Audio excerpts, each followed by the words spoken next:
Hi, everyone, and thanks for joining us today on our Little Italy of LA podcast. Joining me is Filippo Voltaggio. Thank you so much for being here, Filippo. Thank you for having me, Deborah. I'm happy to be here. I love the backdrop. Where are you? Or what's So, behind you? I realize my hair looks funny with this backdrop, but I have sacrificed the look to bring the world Mazzara del Vallo, specifically Il Lungomare. So, Mazzara del Vallo is where my parents were born in Sicily, and Il Lungomare simply means it's like the water walk, the boardwalk, the walkway of the It's water. lovely. And by the way, your hair looks fabulous, darling. I think you Well, look terrific. You do. and you look terrific too. Oh, thank you.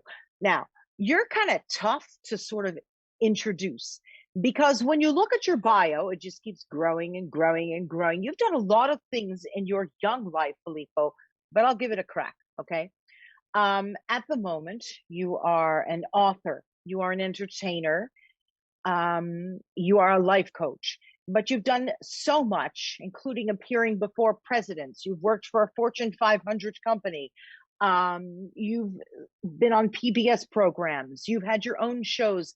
How does one introduce you except to say, we'll go through as much as we can?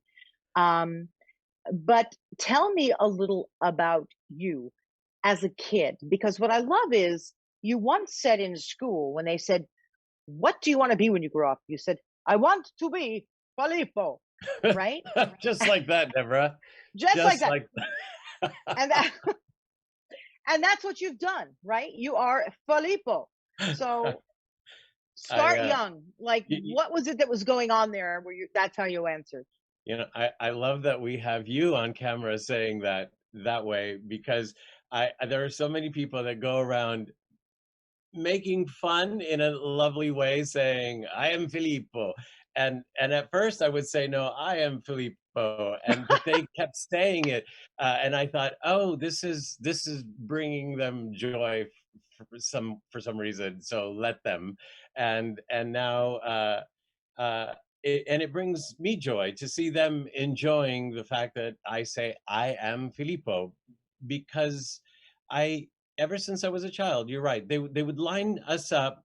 My family actually would line us up, kids, and ask us, "What do you want to be when you grow up?" And they would always make me laugh because they knew that I would be funny to them. And so I'd get up. They thought I didn't understand the question, and they were hoping I'd grow up to understand the question. Well, I think I understood it as a kid. So they'd say, "What do you want to be when you grow up?" And who'd say, I want to be president, or I want to be doctor, I want to be, and they'd say, oh, good for you, good for you. And then they'd get to me, who do you want to be when you grow up? And I'd say, I want to be Filippo. And so they'd laugh and they'd say, no, you are Filippo. You have to be something else. I'm like, I don't want to be anything else. I want to be Filippo. And I never gave an answer other than that. And I realized, of all the kids that I remember, brothers and sisters and cousins, um, I was the only one that became what I said I was going to become. I kind of get that, Filippo. I had a similar situation, which I'm not going to talk about, but Uh, I'm not, I'll tell you off camera. I stood up on a school bus and I declared what I wanted to be. Same thing. Everybody wanted to be a teacher, a fire person, which by the way is very noble. It just wasn't what I had planned. So I kind of get that, right? And everybody would just stand there and be like, what? So I understand, but you followed your heart to be Filippo. Let's talk a little bit about, let's cut a little bit to go to the future a little. You studied business and you ended up working in a Fortune 500 company, right? And very successful, I might add. And then you decided to leave that, right? How was that?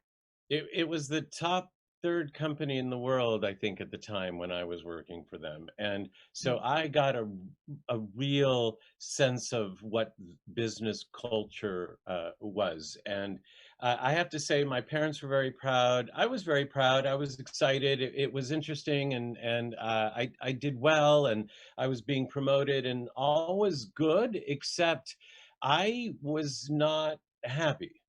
Uh, Mm. and I, wow, is that what you just did? No, no, you know what? I get it. It's like you were sort of having the good old career and to make everyone else happy in a way. They were proud of you, and that's a good thing. But inside, you're thinking, this is not what I want, right? I bought one house, I bought another house, I had a nice car. I mean, it's like, and then I started buying jewelry, and then I'm buying gifts, and I'm like, where does this end exactly? Like, where do we go from here? So Right. interestingly enough, I started. I left, which was very very hard to do because again, coming from this beautiful place and and going to America, my parents didn't know what it would be like, and they worked hard, they struggled, they did very well for themselves, and so they wanted their kids to do better. So my father used to say, "There are so many singers in that town in the street, and you want to be a singer."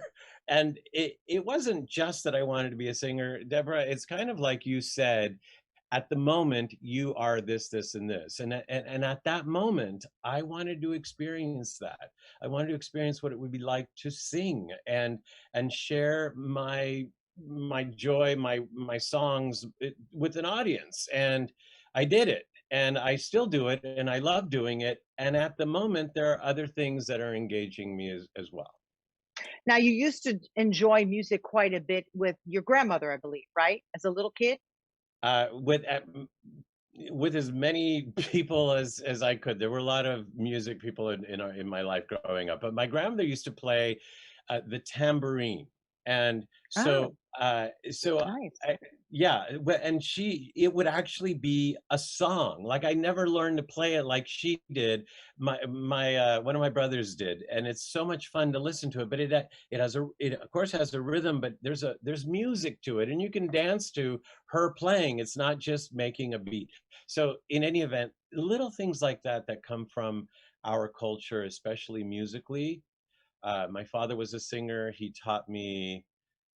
Well, actually, if I could share, this is kind of bringing me back to that moment. My father shared one moment that really stuck with me. That he said he took me to the ocean to where we grew up here in America, and I Mhm. remember I was holding his hand and he was looking out at the ocean and it was getting dark and he looked up at the moon. He said, "You see that moon?" He said, "That moon is here right now, but it's going to travel all the way to your grandmother's house in Sicily. Oh, And wow. tomorrow night, your grandmother will be seeing this moon. We are connected," he says. "Only it's interesting, in Sicily, we sing about the moon and we sing about this ocean and we sing about our land." And he said, for example, you like to sing. I know. He wasn't thrilled about that, but he did say, you like to sing. He says, when you sing a song like the one about the man sitting on the boat in the middle of the Bay of Naples, looking at his town of Santa Lucia, he is singing about the love he has for his home and the ocean and the moon. So when you sing Santa Lucia, take people there with you. Wow. You just took me there. I have to tell you, besides that, your voice is so deep and it resonates. And Grazie. that's beautiful. That's a beautiful visual, Filippo. That's beautiful. So that's what you did. And that's what I did. It's a special when I've done that in shows or it's a special moment, and it's a special moment for me too. I get goosebumps because I was in Monterey, California. My grandmother was in Mazzara del Vallo, Sicily. But on some level, we were connected by the moon. We were connected by the ocean. We were connected by the love of not only each other, but of our planet. Hmm.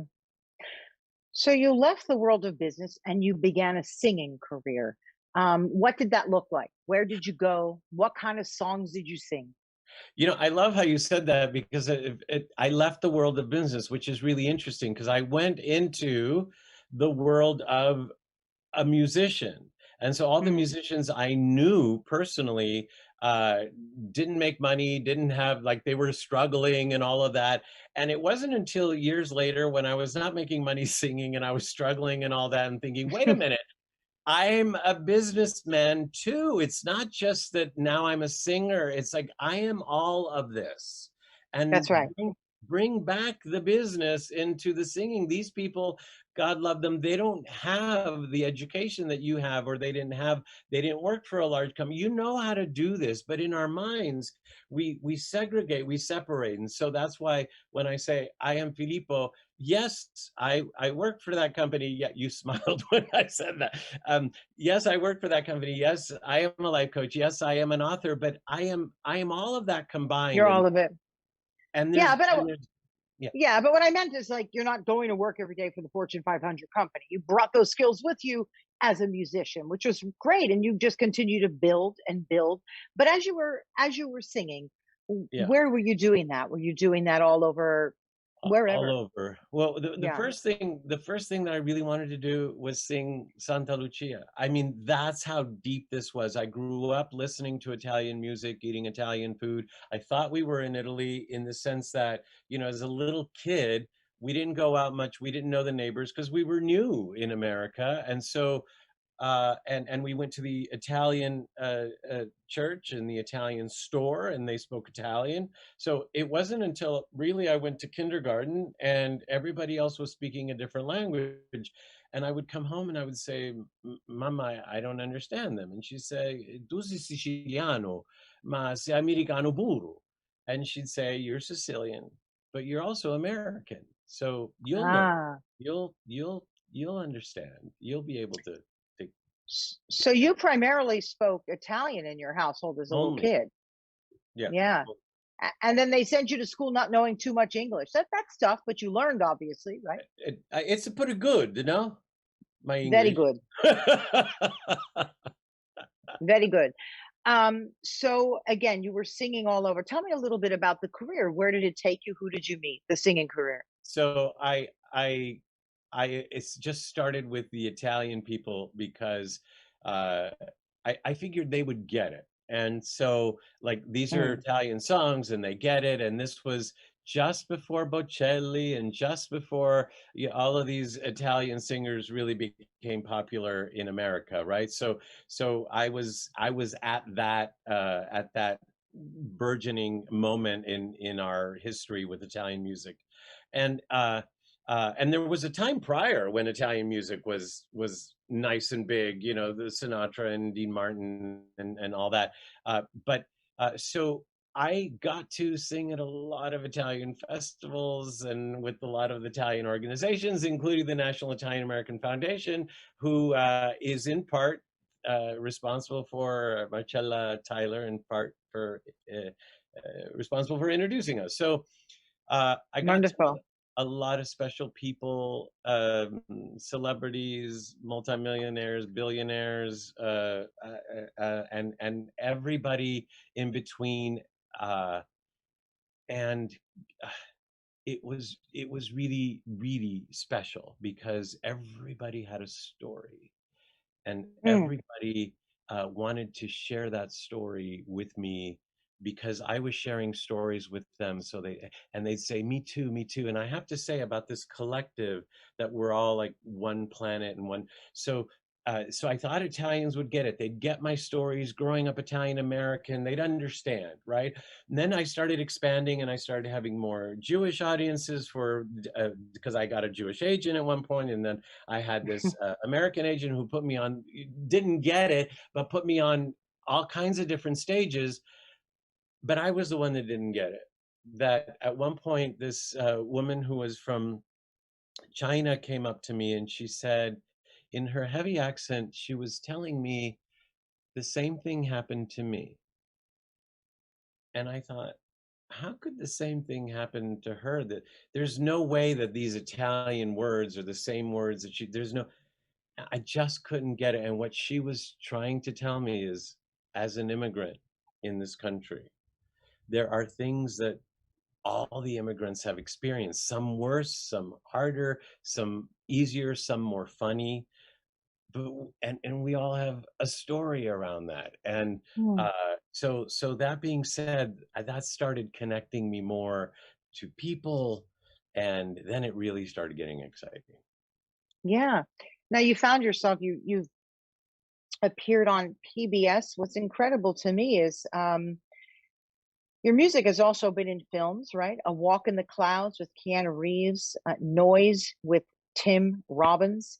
I mean, your career now we're going to see. Wow, look at all the stuff that he's done. So your music has appeared there. You've hosted a radio show, Filippo and the Chef. Yes. Current Currently your hit. You're the host of the Life Changes show. Right. What's amazing to me is you got the Call to Service Award from President Obama and a Lifetime Achievement Award for service from President Trump. Can I you know mind it's too telling me? young, right? Too No, but young. wait. How did all that happen? Especially with two different presidents, two opposing presidents. How did that happen, Filippo? Y- these have come to me, and so people have said, we like what you do, and we're submitting you for this, and that kind of has been my life. I've strived for certain things, and yet there have been times when people have come to me saying, we want to give you this, or we see you here. And Deborah, you know what I've said? Yeah, right. Right.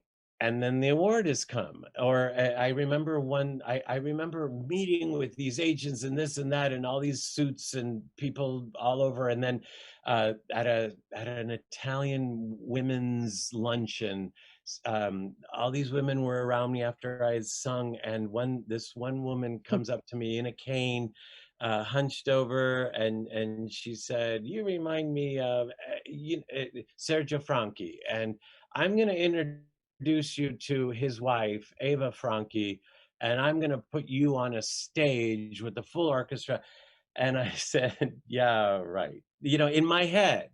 And I gave her, and she said, give me your card. And I gave her my card. And I thought, the people in suits haven't been able to do that, but a week later, she called me. She introduced me to Eva Franchi. I ended up a couple months later on a stage with a full orchestra, 6,000 people in the audience, and PBS followed after that, and So it all started at the women's luncheon with the little lady with the cane, is what you're telling me. Italian women's luncheon. Yes, Yep, that you got yes. to stick with that, and not the folks in the suits, or both, I suppose. But what an honor to be honored by two different presidents. What was that Yeah. experience like? I like so many other things in my life, that, yeah, right, like, oh well, they don't really know me, they don't. On the one hand, it's like it doesn't go to my head, which is good, I think. And on the other, and I have three hands. On the other hand, on the second hand, I'm thinking, yeah, but there's so much more. And then there's one hand which, um, like, I don't accept it in the sense that I can do more, or I should have done more. It's not enough. That this isn't worthy of an award. Which, if we ever Mm, get into it, all of that makes me understand so much of our human condition, because I'm not the only one. yeah. Tell me a little bit about your songs that appeared in the films that I mentioned, the Keanu Reeves film and the Tim Robbins film. How did that all come about? It's interesting, with the A Walk in the Clouds, wonderful experience, and Tony and Giovanna De Bona out of San Diego, Italians, also, they said, Filippo, there's this part where they need an Italian singer to sing, et cetera, et cetera. And so there was a piano on stage, and there were all these famous actors, and I'm going to stand on stage and sing. And all of a sudden, they ran out of time, so I Uh, didn't even make it on the cutting room floor. It never got filmed, and so oh no. so then they ended up needing to film something else, because the sun was coming through, and then they came back and they said, okay, we want a song, but that song won't work anymore. So out of the we came up with "E Kumbari, ci vuoi suonare," and while we sang it, and then they played it for us, we liked it, so we started dancing to it and having fun with it, and they filmed that, and then that ends up in the film, and me singing "E Kumbari" with Giovanna. So, there's that. Then I'm called into a studio by an Italian producer who says we need an Italian song with Italian. And actually, I chose a Sicilian song. They wanted original lyrics. I gave them original lyrics. And then I didn't know if it ever made it in the movie. Nobody told me, as sometimes happens. And my sister calls me one day and she said, "It was you. I heard you singing. My husband and I were watching Noise, and it was you." I'm like, "Oh my God, did it? They used it. They used it." That's crazy. That is just crazy. That's truly crazy. I mean, did you even expect any of this when you decided to leave, that Fortune 500 company and follow your dream, your love of singing? Did you expect your career to just have a flow like this, which was so just unexpected, right? It almost seems like you show up, you're there, you're talented, and things happen. You think maybe it's because you're sort of I don't know, just a cheerful kind of guy, Filippo, and people want to just do things with you? You think that has something to do with it Well, or thank for you for you? saying that. Yeah. I'd like to see myself now as that. I'm the kind of person that now would like to say thank you for that. I take it as a compliment. I don't think that things have shown up, uh, but I also feel like I've worked really hard for them, Oh, and and definitely. in and in reality, I have worked hard. I don't have a problem with working hard, but to know that we're already here. Mm. Do you know what I mean? Like, when you called me the first time when we chatted on the phone, like, I didn't know you from somebody else, but I liked you right away, and it's like, and then when we finally saw each other online here, it was like, we have to hang out together, and we do, and the reason I say that, like, we're already here, like, on the phone, we already know. So if I can accept that even more wonderful things like this and all the things that you mentioned, all of that can happen and will. If I could have fun while I'm also working hard to make sure we're giving quality, and if I could be okay with oh sure, it's going to come, but in the meantime, I just got to do this, as opposed to I got to do this because I got to make it, and if otherwise they won't see me as a singer, or they won't believe I'm a good this or a good. That's the part that I'm, at this moment, working to let go of. Well, it's interesting because again, I want to go back to you being a little kid when you said, I am Filippo. I'm going to be Filippo, or however you said it. You knew then that there was a lot to you and you weren't just going to do one thing. And I sometimes don't understand so many in our culture in particular. It's like, well, what do you want to be? What do you want to study? I don't know, right? Mhm. And I believe in life you evolve, right? Whatever that is, you train yourself and you evolve. And obviously you do too. Um, you've also done television, you've done radio. You currently have a show that's running now too, right? Could you tell us about it? Mhm. The Life Changes show. Well, actually, Deborah, it's everything that we've talked about. Yeah, Because yeah. each step of the way, that did I know this was going to happen? Maybe, maybe not, but not in this way or what have you. And to be available, to be ready for those kinds of things to happen along the way, to say yes when it's appropriate to say yes, no when it's appropriate to say no. So many of us have had some exciting things happen. So many of us have had illnesses. So many of us have had setbacks. And the thing is, like, here's one thing I like to say in the workshops that I coach, that stem from all of this life which has led us to this conversation. I like to say, almost everybody I know is 99.999% positive. We're not negative people. I think we're positive people. I said, because almost everybody I know is positive, that if we had a Mm. million more dollars, our life would be better. If we were a little bit more famous, our life would be better. If we were married to that girl or dating that guy, our life would be better. If we could drive this car, we're all positive about that. But the thing is, having experienced so many people, like I said earlier, from all walks of life, in such an intimate way, when they come up and share stories with tears in their eyes, or I have to tell you, you reminded me, they share from in such a deep way. I feel like I've gotten to know people, and I'm also interested in people. I like people, so, and I interview them, right? So, well, just I'll just say that I know the person who has another $1,000,000 or 10 or a billion.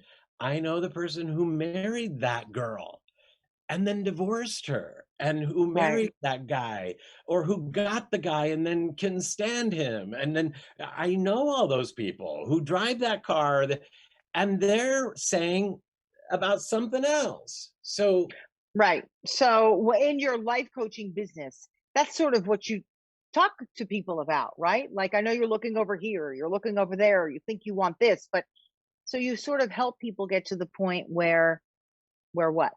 Can you tell me? One of my sweet spots is the workshop that we're talking about is the recalibration, is to recalibrate what it is that we are.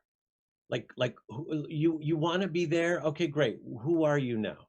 What are Mm, you now? Where are you now?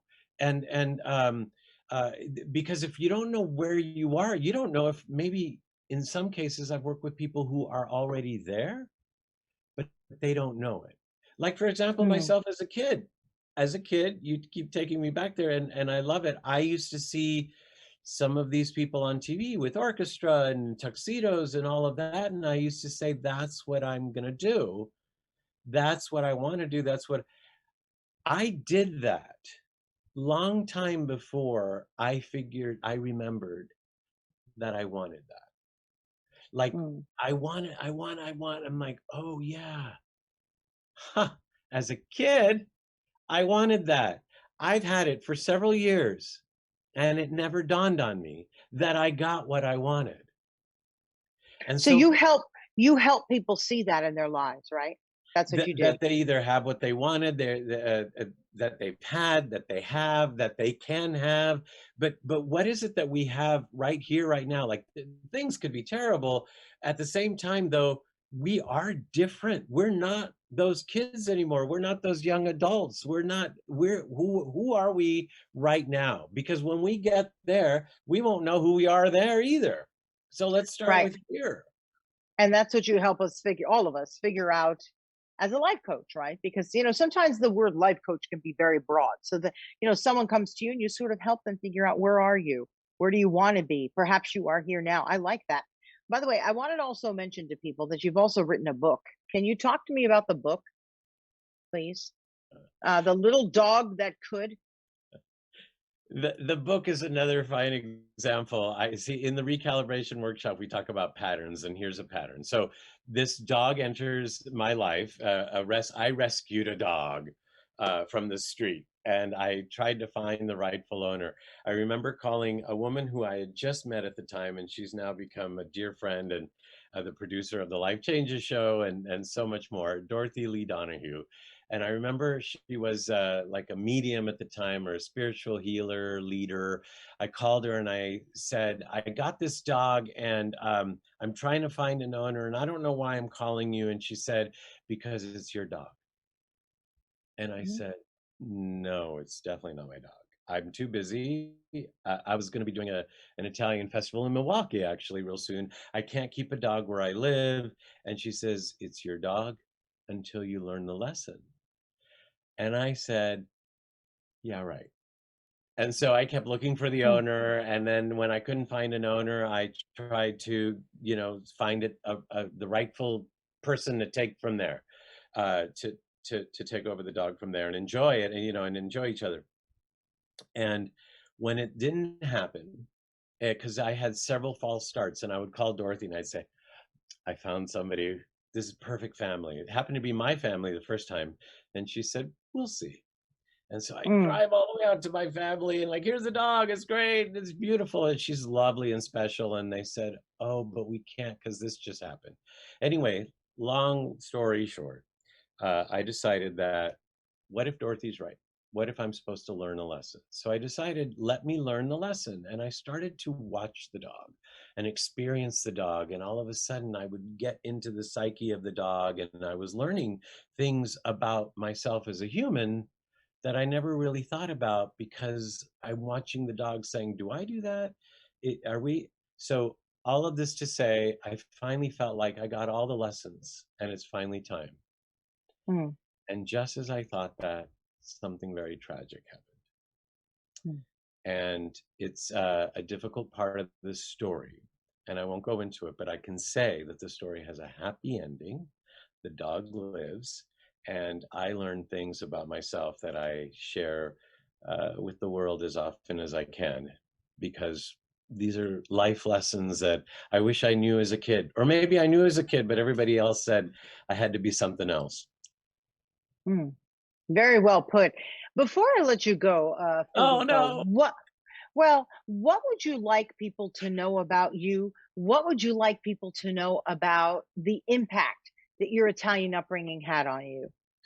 Oh, I thought you were going to say, "What do you want on your tombstone?" I thought, "Oh my God, nobody's ever asked Oh, me." you can add that last. Go ahead.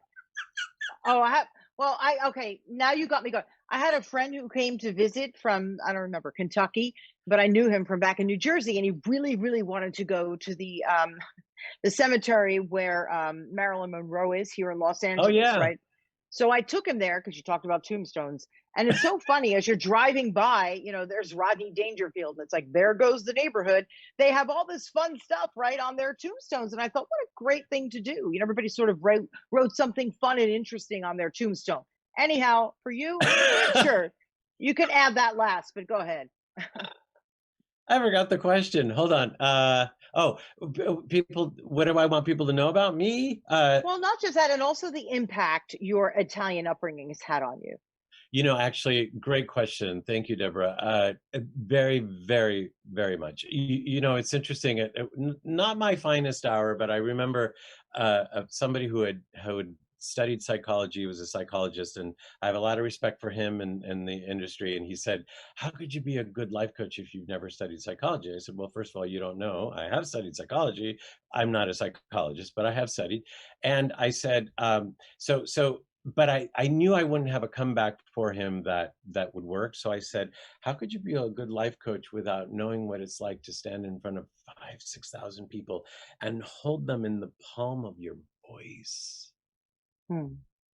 and then have them erupt in applause and stand up and give you a standing ovation, and then tell you their intimate stories in line afterwards? How could you know people?" And you don't have to have that experience, but in a sense we have experiences. Deborah, I'd love to interview you sometime, where I know that you have experiences that you can share from your Italian heritage, from your career, from your life, your relationships. We all have these stories inside of us that the more I think we share, like you've invited me to do here, the more we could all learn from each other, our sameness and our differences and our connectedness. Uh, so with the Italian heritage, the same things. I grew up in I was about to say I grew up in Sicily. Well, I thought it was Sicily, but it was north central California. Um, but Sicilians especially, that land was conquered by so many other races and cultures who ended up staying after some people stayed. So those people are part of the mix. I mean, talk about a melting pot. That is a true melting pot that is existing for years and years and years. So something has been absorbed. Something is absorbed in the culture, in the way the words. There are so many Arabic words. There's so many. In the Sicilian language. So and words of it. So all of that, uh, and then the richness of what my parents shared with us from the culture, the music, and the tradition. And I used to dress up in an Italian dress. And gosh, I know I have to. Can I tell you a quick Italian story? We have about a minute. Yeah, go ahead. My brother went to school one day dressed up as a Sicilian. Oh. My parents didn't know at the time how to dress him up for Halloween. He was a little older than I was. And so they said, "Oh, it's Halloween, you're a Sicilian." And he went to school with his tambourine, and he came home crying.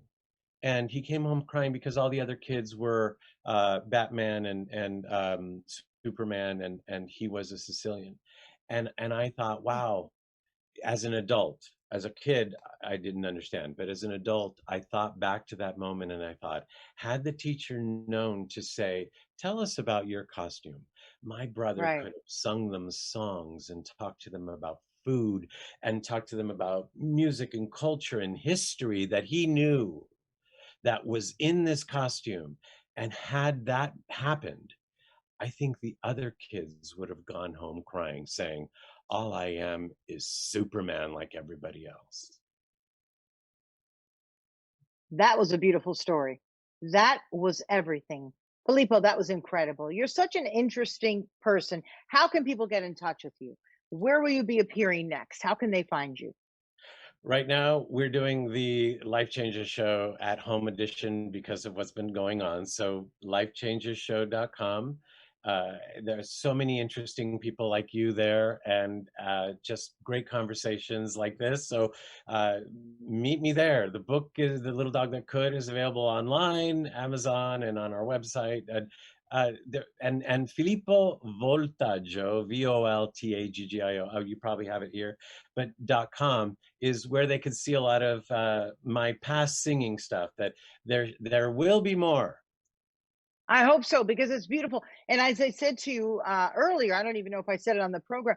When you look at all the work that you've done, I actually sent your bio to someone and I said, "Do you want to feel like you've like accomplished nothing? Read about this guy. It's just No, amazing." no. But but I meant it funny because you've just sort of experienced so much from your heart, right? So for that, we love you, Filippo. And you're right, as you would say in your own words, I am Filippo. You've done it well. You've done it well and you My continue to do tombstone. so. Your tomb. That's it. That's what's going on your tombstone. I just decided for you. There you go. Thank you so much for joining us. I look forward to getting together to having a coffee cappuccino with you because we don't live too far away. So thanks for joining us. We'll also have you down in Little Italy, Los Angeles, down in San Pedro. That'd be fantastic. So I appreciate you joining us for our Little Italy of LA podcast. Please look him up, Filippo Voltaggio. And thanks everybody for joining us. You can find our show on any and all podcast platforms, audio and video. I'm your host, Deborah Zara Kobylt, and thanks for being here. Bye bye. Ciao.